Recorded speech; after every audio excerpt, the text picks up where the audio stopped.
Hello student. PK academic classes में मैं पीके पांडे आपका स्वागत करता हूं। जैसा कि हम लोगों को पता है कि क्लास 12th का मैथ्स चल रहा है, जिसमें हमने आपको 3 से 4 चैप्टर पढ़ा दिए हैं। तो इसके पिछले वीडियो में हमने समांतर श्रेणी का लास्ट एक्सरसाइज करवाया था, जिस प्रकार से वो चैप्टर कंप्लीट हो गया। अब हम आपको पढ़ाने चल रहे हैं निर्देशांक ज्यामिति, जो कि चैप्टर नंबर 7 है। थोड़ा सा देखते हैं आपके पास जो पढ़ना है वो कौन कौन से चैप्टर हैं। जी हाँ, तो देख सकते हैं ये हम आपको पहला चैप्टर पढ़ा दिए हैं, दूसरा पढ़ा दिए हैं। उसके बाद आपको हमने पढ़ाया था समांतर श्रेणी और त्रिकोणमिति, यानी कुल मिलाकर के 4 चैप्टर हम लोग पढ़ चुके हैं।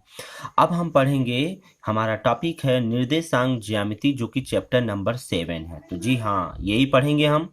तो क्या देखा आपने? निर्देशांक ज्यामिति, कोऑर्डिनेट ज्योमेट्री। जैसा कि पता है आपको कि क्लास 9th में इसको पढ़ा दिया गया है। क्लास 9th में आप अच्छे तरीके से पढ़े होंगे। यदि नहीं पढ़े हैं तो यहाँ पर जरूर उसको मैं हाईलाइट के रूप में लिखूंगा। देखिए, तो इसमें 3-4 टॉपिक आपके पास है। ये टॉपिक नंबर 1 है, topic number 2, topic number 3, topic number 4। तो इसमें पहला देखेंगे तो निर्देशांक ज्यामिति का परिचय है, दूसरा है दूरी सूत्र, तीसरा है विभाजन सूत्र, चौथा है त्रिभुज का क्षेत्रफल। तो ध्यान दीजिएगा, निर्देशांक ज्यामिति का परिचय और दूरी सूत्र ये तो 9th की चीजें हैं, और दूरी सूत्र जो है ये आपका यहाँ 10th का है। तो इसका मतलब ये दोनों मिलाकर के एक्सरसाइज 7.1 मिलेगा हमको, विभाजन सूत्र पे 7.2 मिलेगा, त्रिभुज का क्षेत्रफल पे 7.3 मिलेगा, यानी 3 एक्सरसाइज हमको पढ़ने हैं। तो सबसे पहले हम स्टार्ट करने चल रहे हैं। पहला टॉपिक है निर्देशांक ज्यामिति का परिचय। तो सबसे पहले जाने की निर्देशांक ज्यामिति होता क्या है। तो देख सकते हैं, निर्देशांक ज्यामिति के रिस्पेक्ट में कहते हैं गणित की वह शाखा जिसमें दो लंबवत रेखाओं की सहायता से किसी बिंदु की स्थिति निर्धारित करते हैं, निर्देशांक ज्यामिति कहलाती है। ठीक है, निर्देशांक ज्यामिति कहलाती है। ये तो क्लियर हो गया। अब निर्देशांक ज्यामिति में क्या क्या आता है, तो जैसा कि आप सभी लोग जानते हैं कि कार्तीय पद्धति आता है। कार्तीय पद्धति क्या है, जरा उसको देखते हैं। जी हाँ, कार्तीय पद्धति में देख सकते हैं कि एक एक्स अक्ष होता है, एक वाई अक्ष होता है। कहने का मतलब एक रेखा स्लिपिंग होता है और एक रेखा जो होती है वो स्टैंडिंग होती है। तो इसको हम कहते हैं क्षैतिज रेखा और इसको कहते हैं ऊर्ध्वाधर रेखा। तो जब दो रेखाएं एक दूसरे के लंबवत, यानी कितने अंश का कोण बना रही हैं, 90 अंश का, जब एक दूसरे के लंबवत हों तो इन दोनों रेखाओं के द्वारा बना हुआ जो सिस्टम है उसे ही क्या कहते हैं, कार्टेशियन सिस्टम, यानी कार्तीय पद्धति कहते हैं।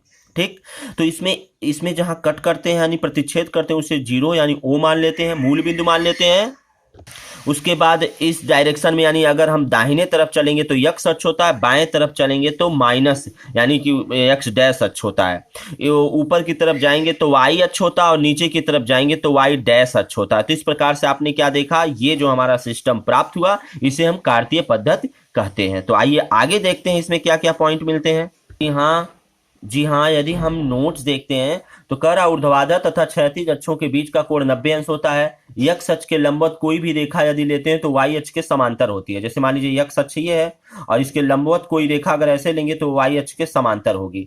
वाई अक्ष के लंबवत यदि कोई लेते हैं तो वो एक्स अक्ष के समांतर होगी। ठीक, अगला पॉइंट हमारा है चतुर्थांश। जी हाँ, चतुर्थांश होता क्या, जरा इसको देखते हैं। कोऑर्डिनेट्स, तो कहते हैं कि मान लीजिए ये एक्स अक्ष है, ये वाई अक्ष है, तो देखते हैं ये दोनों जो एक दूसरे को रेखा काट रहे हैं, जैसे मान लीजिए एक पेन ऐसे है और एक पेन इसी के ऊपर हम ऐसे ले लें तो ये देखिए 4 घर बन गया, एक घर इधर, एक घर इधर, एक घर इधर और एक घर इधर। तो इस प्रकार से हमने क्या देखा, किसे कहते हैं पहला घर, दूसरा घर, तीसरा घर और चौथा घर, यानी एंटी क्लॉकवाइज चलता है, यानी एंटी क्लॉकवाइज इस डायरेक्शन में चलता है। तो कहने का मतलब ये जो घर है, अगर हम गणित की भाषा में कहें तो इसे चतुर्थांश यानी 4 अंशों में यानी 4 भाग बटे हैं। तो इसे कहते हैं प्रथम चतुर्थांश, इसे कहते हैं द्वितीय चतुर्थांश, इसे कहते हैं तृतीय चतुर्थांश और इसे कहते हैं चतुर्थ चतुर्थांश, यानी first, second, third and fourth, quadrants बोलते हैं इंग्लिश में। ठीक, आइए देखते हैं। तो एक्स अक्ष तथा वाई अक्ष के प्रतिच्छेद समतल को 4 भागों में विभाजित करता है। इन चारों भागों को ही चतुर्थांश कहती है। ये तो था डेफिनेशन।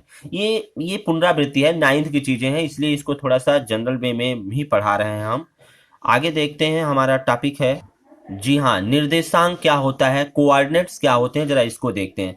तो सबसे पहले यदि हम चर्चा करें इस पे, तो आप चर्चा में देखते हैं जी, चर्चा करें तो देखने में आ रहा है कि ये देखिए x अक्ष है, ये y अक्ष है। तो अगर x अक्ष पे मान लीजिए कोई हमने यहाँ बिंदु ले लिया a और y अक्ष पे कोई बिंदु ले लिया b, तो यहाँ से यहाँ तक की जो दूरी होती है उसे स्मॉल लेटर से लिखते हैं, और यहाँ से यहाँ तक की जो दूरी है उसे भी स्मॉल लेटर से लिखेंगे। तो x अक्ष का small letter small x, y अक्ष पे स्मॉल लेटर स्मॉल y।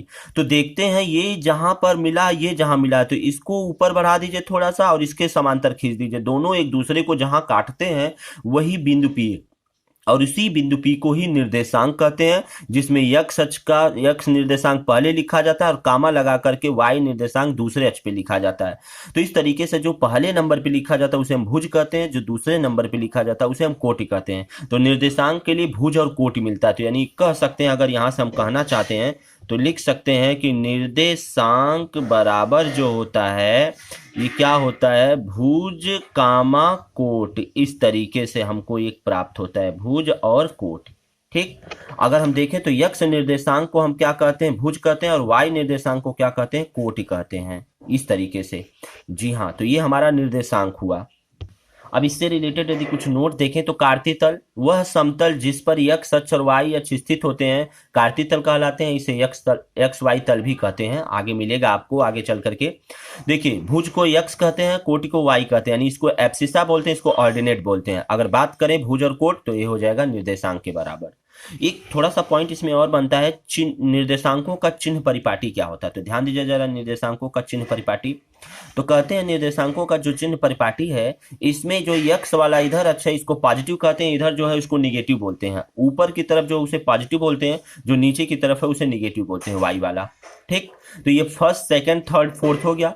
तो देख सकते हैं, अगर पहले घर की बात करें, पहले चतुर्थांश की बात करें, तो ये दो बाउंड्री से घिरा हुआ है। एक बाउंड्री ये है और एक बाउंड्री ये है। तो इन दोनों बाउंड्री से घिरे होने की वजह से इसका निर्देशांक यदि हम पूछते हैं तो आप जानते हैं सबसे पहले x का लिखा जाता है और बाद में y का लिखा जाता है। तो x में प्लस है, y में भी प्लस है, तो इसलिए प्लस प्लस हो गया। यानी प्रथम चतुर्थांश का जो निर्देशांक है, जिसका चिन्ह परिपाटी अगर कहेंगे तो प्लस प्लस होता है। बात करें अगर द्वितीय क्वाड्रेंट की, मतलब द्वितीय चतुर्थांश की, तो इसमें हम देख सकते हैं कि इसमें x वाला सबसे पहले लिखते हैं तो ये माइनस है, y वाला बाद में लिखेंगे। दो बाउंड्री से ये घर घिरा हुआ है, तो इसका मतलब पहले माइनस लिखेंगे और बाद में प्लस लिखेंगे। क्लियर, तो माइनस प्लस होता है सेकंड चतुर्थांश। और अगर थर्ड की बात करें हम, तो इसमें आप देख सकते हैं दो बाउंड्री, ये एक ये है और एक ये है, यानी x डैश और y डैश, यानी ये भी निगेटिव, ये भी निगेटिव। तो पहले x वाला लिखेंगे, बाद में y वाला लिखेंगे, तो ये हो गया थर्ड चतुर्थांश में माइनस माइनस। इसी प्रकार से फोर्थ चतुर्थांश की यदि हम बात करें तो आप इसमें भी देखिए दो बाउंड्री घिरे हुए हैं। तो पहला बाउंड्री पॉजिटिव हो गया x वाला और y वाला निगेटिव हो गया, तो पहले प्लस और माइनस। तो इस तरीके से आपने क्या देखा, प्रथम, द्वितीय, तृतीय, चतुर्थ। आप इस तरीके से याद रखिएगा इसको, और बताया भी गया है, उम्मीद है कि आपको याद भी होगा ये। चलिए अब हम देखते हैं कुछ इनसे रिलेटेड क्वेश्चन, यानी हम एग्जाम्पल की बात करें तो बिंदु P, Q और R तथा S के लिए ज्ञात कीजिए। कह रहा है कि, तो देखिए यहाँ पर एक निर्देशांक दिया है x अक्ष और y अक्ष, इसमें P, Q, R, S दिया हुआ है। तो सबसे पहले हम कह रहा है कि P, Q, R, S के लिए भुज निकालिए, कोट निकालिए, निर्देशांक निकालिए, चतुर्थांश निकालिए। तो सबसे पहले यदि हम P बिंदु के लिए यानी P के लिए यदि हम देखते हैं तो P के लिए हम कह सकते हैं कि सबसे पहले P के लिए क्या बन रहा है। अगर P का निर्देशांक हम लिखना चाहें तो P का निर्देशांक यहाँ से देखिए 2 दूरी है, और यहाँ से देखिए कितनी दूरी है, 3 दूरी पे है। तो ये हो जाएगा 2,3। अगर हम यहाँ पर लिख दें 2,3, तो देखिए भुज यहाँ से मिल गया 2, और यहाँ से अगर हम सेकंड पर्सन की बात करें कोट की, तो यहाँ से कोट जो मिल जाएगा वो आपको मिल जाएगा, कोट बराबर हो जाएगा 3। और अगर निर्देशांक की बात करें हम तीसरे पोर्शन की, तो तीसरे में निर्देशांक बराबर आपका 2,3 दिया है। और अगर चतुर्थांश की बात करें चौथे पार्ट का, तो चौथा पार्ट आपका चतुर्थांश से प्रथम है, क्योंकि पहले में है तो इसलिए यहाँ लिख सकते हैं प्रथम चतुर्थांश में। ठीक, इसी प्रकार से यदि हम Q के लिए लेते हैं तो Q के लिए भी आप देख सकते हैं यहाँ से क्या बनता है। निर्देशांक की बात करें Q, तो यहाँ से देखिए कितने दूरी पे है, -3 पे है, और x पे, और y वाले पे 5 पे है, तो यहाँ लिख देंगे -3,5। ठीक, तो यहाँ से अगर हम निकालना चाहें भुज की बात और कोटि की बात, तो भुज बराबर 2 हो गया, सेकंड नंबर पे कोटि है, भुज बराबर -3 हो गया, कोटि बराबर 5 हो गया। इसके बाद थर्ड वाला पोर्शन यदि हम देखते हैं तो यहाँ से निर्देशांक हो गया -3,5 हो गया। और इसी प्रकार से चौथा यदि देखते हैं तो ये द्वितीय चतुर्थांश में, किसमें है, द्वितीय चतुर्थांश में है। ठीक, अब इसी प्रकार से यदि हम R के लिए बात करते हैं, किसके लिए, R के लिए अगर हम बात करें यहाँ से, तो आर के लिए क्या हो जाएगा देख सकते हैं, फर्स्ट वाला पोर्शन। पहले आर के लिए निर्देशांक लिख दीजिए। तो आर देखिए यहाँ से यक्स पे -4 है और यहाँ से कितना है -4 है। तो कहने का मतलब, तो यहाँ से देखने पर -4 मिल गया और यहाँ भी मिल जाएगा -4, तो मिल गया। यहाँ से भुज की बात करेंगे तो -4, अगर कोट की बात करेंगे तो -4, और निर्देशांक की बात करेंगे तीसरे पोर्शन की तो -4 कामा -4 हो जाएगा। और इसके पूछेंगे कि ये किस घर में है, तो किस घर में है, ये चतुर्थी में, तृतीय में हो जाएगा इस तरीके से, ठीक। और अगर इसी प्रकार से हम यस के लिए देखना चाहते हैं तो यस के लिए क्या हो जाएगा, पहला पोर्शन, पहले यस के निर्देशांक देख लीजिए। यस में है 5, वाई पे है और इस पे है -3, तो यहाँ लिख सकते हैं 5 कामा -3, तो भुज हो जाएगा 5, कोटि अगर देखेंगे तो -3, और अगर तीसरा पोर्शन है, तीसरा क्या निर्देशांक है, तो निर्देशांक के लिए 5 कामा -3 हो जाएगा। और अगर हम चतुर्थांश की बात करते हैं तो ये चतुर्थांश में पड़ेगा, ठीक है, देख लीजिए, तो चतुर्थांश में पड़ेगा, ठीक, देख लीजिए यहाँ पर। अब हम दूसरे एग्जाम्पल की यदि हम बात करते हैं तो एग्जाम्पल नंबर 2 कर रहा है भुज तथा कोट के लिए इनका चतुर्थांश भी लिखिए। तो ध्यान दीजिएगा, सबसे पहले भुज, इसमें देखिए 3 है, इसमें देखिए कोटि 4 है, इसमें भुज 2 है, इसमें कोटि 7 है, इसमें भुज 1 है और इसमें कोटि 0 है, ठीक। और अगर हम इनके चतुर्थांश की बात करें तो ये देखिए प्लस और माइनस, प्लस माइनस किस में पड़ता है आप देख सकते हैं यहाँ पर चतुर्थांश से। यहाँ पर क्या होता है प्लस प्लस, ठीक, यहाँ पर माइनस प्लस, यहाँ पर माइनस माइनस, यहाँ पर प्लस माइनस, तो क्या दिया है प्लस माइनस, ये चतुर्थ में होगा। 2 7 यानी दोनों प्लस प्लस है, ये प्रथम में होगा।